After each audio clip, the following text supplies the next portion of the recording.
Yes guys, welcome back to another YouTube video. In today's video, I'm going to be going over the 6 non-negotiables to build the most amount of muscle possible. Let's dive in. Non-negotiable number 1 is calories or protein, but I kind of want to take a deep dive in here. I did want to say a calorie surplus, but the truth is if you're a beginner, you can you can build muscle in a deficit, okay? But over time, calories are going to dictate how much muscle you can build. Yes, if you're just starting out, okay, and you jump on a training plan and you go into a moderate deficit, you're going to lose body fat and you're still going to build muscle, of course. But once you go past that phase and we go into kind of a muscle building phase, if you're familiar with me or my kind of methodologies, is that the word to say it? Is that the right word? I'll always get people to pull body fat off first, get themselves into a nice lean position, and then drive calories up over time. That drive calories up over time is crucial when it comes to building muscle, okay? We need a surplus of calories to build a good amount of muscle. Yes, you can build muscle at maintenance, but it's super slow. Yes, you can build muscle in a deficit if you just started out, but it's super slow.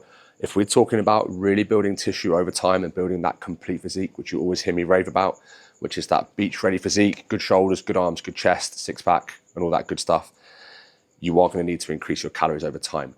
But you need to do it slowly. So you need to take yourself, it doesn't matter who you are, if you're 20, 30, 50, you need to take your calories up over time if you want to build a decent amount of muscle. Now, where people go wrong is they will rush this process, but building muscle is a slow process. Losing body fat is very fast for most people. You can see body fat come off you within 3 or 4 days by sticking to a deficit, okay? Building muscle takes time. Building real muscle takes 3 or 4 years. Oh, you get what I mean. It's probably not, but you know, if you follow everything properly, you can build a great physique in 6 months to a year.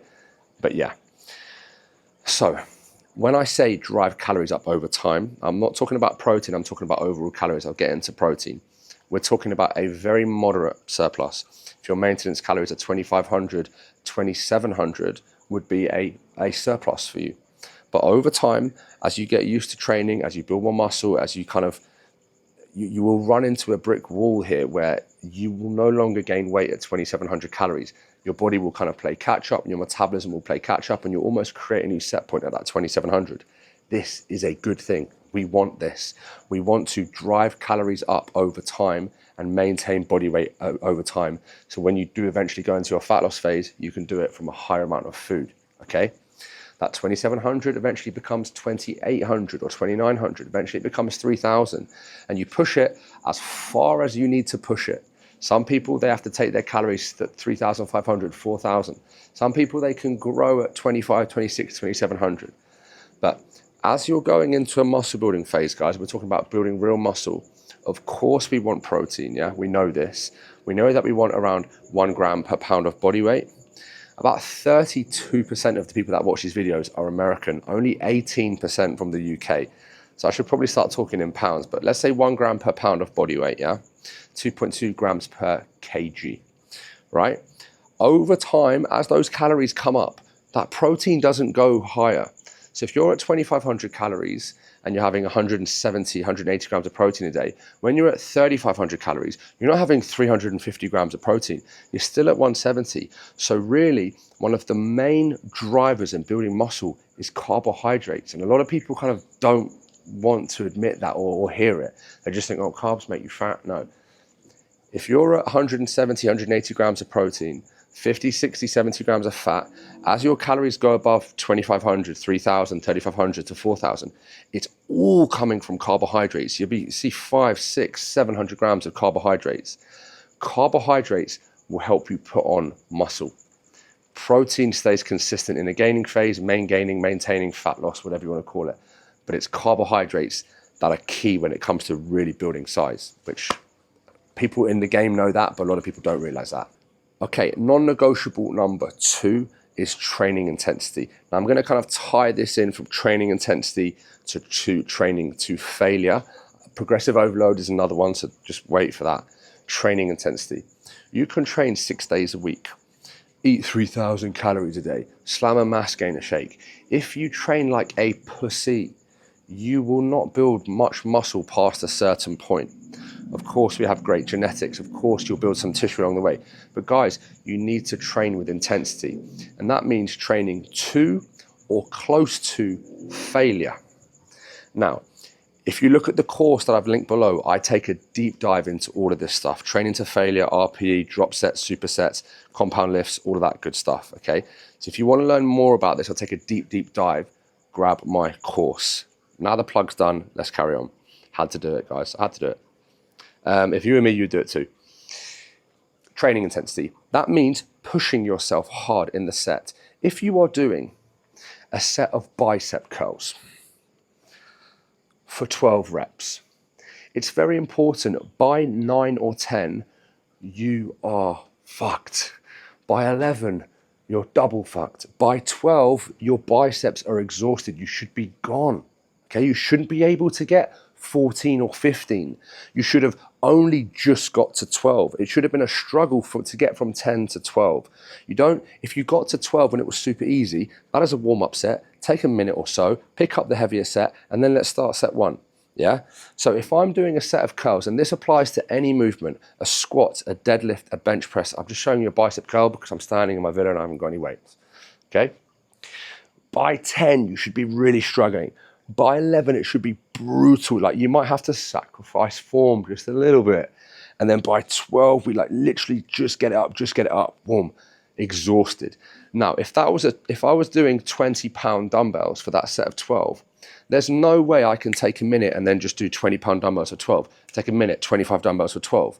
If I'm truly training with intensity and close to failure, it'd be 20 pounds for 12, 15 pounds for 12, 10 pounds for 12, or 20 pounds, 17 and a half pounds, 15 pounds. There should be a regression in load because there is more fatigue on the muscle. That's the same for the squat, the bench press, the chin up, any of the big hitters that I talk about. That's what training with real intensity means, okay? When we say training to failure, it should be really within 1 rep of failure. Of course, a squat or a bench press where you can die under the bar. I understand if you want to leave 1 to 2 reps in failure, but the majority of exercises, if you want to build muscle and continue to build muscle, need to be done to failure or as close to muscular failure as possible. That leads me to non-negotiable number 3, which is you have to build strength. Guys, if you want to build muscle and you want to have a decent physique and you want to have muscles, you have to get stronger at the basic lifts. I know I rave about this all the time, and I always talk about building the complete physique. I've been obsessed with having a complete physique since I was 15, which is good shoulders, a nice wide back, tiny waist with abs, great legs, can sprint, can jump in the pool and swim, can play paddle, can go play football with the boys, can go and train with big guys, can go and do a CrossFit session, could jump into a high-rep session. You can box. That's where you want to be. You want to be an all-rounder. Doesn't matter what day of the year it is. If someone says, let's go to the beach, you can take your top off. You don't have to say, oh yeah, give me 8 weeks so I can fucking get myself prepped. No, be beach ready all the time. That's what my whole course is about. Another little plug. Okay. To do that, it makes sense to try and build as much strength as possible. And to do that, it makes sense to use big compound lifts that work multiple muscle groups so that we can get the biggest return on our investment from a time perspective in the gym. So if I'm going to the gym and I'm going to train a push workout, chest, shoulders, and triceps, which I've made plans on before, I'm doing an inclined bench or an inclined dumbbell press. So I'm working the pecs, the triceps, the shoulders. I'm doing a heavy dip, working the pecs, delts, and the triceps. I may be doing some sort of an overhead press, working the shoulders, working my abs and my lower back when I'm pressing something overhead. And only at the end of the session will I touch up side delts and some triceps, okay? But the bulk of my training, 80% of it comes from these big hitters, the squats, the deadlifts, the RDLs, the trap bar deadlifts, the lunges, the Bulgarian split squats, the incline presses, heavy rows, chin-ups, dips, these movements, okay? And by getting stronger over time and driving calories up over time and increasing body weight over time leads to more muscle every single time for every single person, okay? So have a good honest look at yourself. Have a look at what you've been training. First of all, if you can't tell me what you've been lifting over the last 6 months, that's problem number 1. You should be able to tell me what you did in your push workout or your leg workout 4 weeks ago on a Wednesday because you've logged your training. If you haven't logged your training, how do you know what you're doing? What are you doing? Log your training, okay? So have a look at your bench press, at your deadlift or your RDL, at your squat or your hack squat, at your heavy rows, at your weighted chin and dip. Are we adding weight to these movements over time? If we're not, it wouldn't surprise me if your physique still looks the same as it did 6 months ago. If you're watching this thinking, shit, yeah, he's got a point, yeah, I do kind of look the same, and well, I have been, I've been 80 kilos for about 6 months. If you've been training and you've been 80 kilos for 6 months and you're still lifting the same weights as before, of course you're going to look the same. Your calories aren't high enough and you're not pushing yourself hard enough intensity-wise, you're not pushing yourself to failure, you're not building strength. How are you going to build muscle? If I run a 5K, yeah, and it takes me 30 minutes, and then I run another 5K and it takes me 30 minutes, and then I keep running the same 5K for 30 minutes, even though I could probably do 28 minutes if I tried. 6 months later, I run a 5K in 30 minutes. I'm not going to be a better runner. I'm not going to be able to hit a 20-minute 5K because I never went from 30 minutes to 28 minutes to 26 minutes. I just did 30 minutes. Same with your training. The amount of people that still just do the same bench press, bit of weight, do flies, do dips, do shoulders, and do the same workout week in, week out, and they wonder why they don't progress. Don't be that person. Non-negotiable number 4, rest days. This is why I rave about 3-day training plans and 4-day training plans. If you are on gear and you are 18 years old and you've got unbelievable genetics, go and train 5 days a week or maybe even 6 days a week. But if you are like me and you're a normal person and you have a life and you actually don't just want to train 25 times a week and you want to go for dinner with your friends and you have a business you're trying to run and you have clients and you have shit to do, you probably only want to train 3 or 4 days a week. So get in, smash it to pieces on those big compound lifts, track your lifts, get stronger over time, and get out. We grow when we are outside of the gym through sleep, through rest, and through food, all right, with adequate recovery, nutrition, and sleep. So if you're training 3 days a week and you're hammering yourself in those 3 days, you've got 4 days off where you're growing. That's good. A 4-day plan, 3 days off when you're growing. That's still good. A 5-day plan, push-pull legs upper lower, or the traditional blow split, which hopefully you're not doing. I just got off a call with a guy who's still running a blow split now, trains shoulders and abs on their own on a Monday when he's super fresh. What? And then didn't sign up with coaching. Ugh. Anyway, right, we want days off. A 6-day plan, 1 day off, not enough. A 5-day plan, 2 days off, not enough unless you train, you've got great genetics and you just super, in your 20s. A 3 or 4 day plan, guys, is where it's at. That gives you time off. In that time off, prioritize your sleep, 7 to 8 hours. Prioritize your nutrition with your protein and eating quality food. Prioritize rest, recovery, massage, stretching, deep tissue work. All of this stuff will help you lift more load over time and build more muscle. If you're training 5 or 6 times a week, you're not training hard enough as well. Facts. Non-negotiable number 5 is progressive overload. I've already spoken about it, but I've made some notes, but I'm just going to go into it anyway. Obviously, over time, you need to get stronger. If you are bench pressing 60 kilos, 135 pounds for 3 sets of 10, and you're 80 kilos, and then 6 months later, you're 80 kilos and you're bench pressing 60 kg or 135 for 3 sets of 10, you will not have more muscle even if you train 5 days a week consistently. You just will not have more muscle. There is no stress on the muscle. But if you're benching 60 kilos, 135, and then you've gone from 80 kilos to 85 kilos 3 months later, and then your 60 kg bench becomes 80 kilos, or what's that, 185 pounds, guess what? Not only will your pecs be bigger, your front delt will be bigger, the anterior head of the shoulder, your triceps will be stronger, which means you're probably going to have a better overhead press. Your dipping is probably going to be better. You'll be doing tricep pushdowns with more weight with a lateral raise.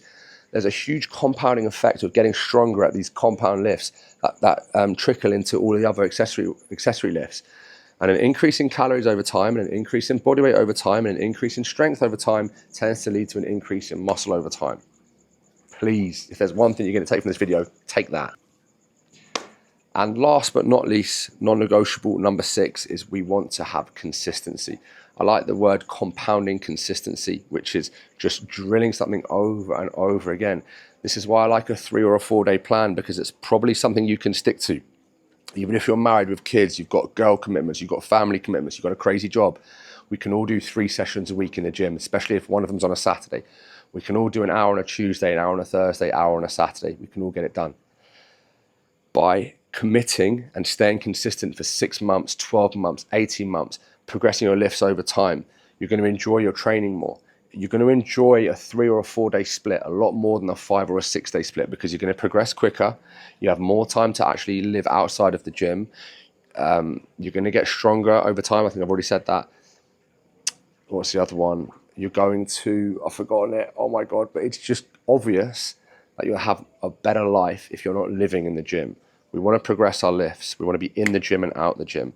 Your session should be an hour long. Get in, get out. Okay. And that's it.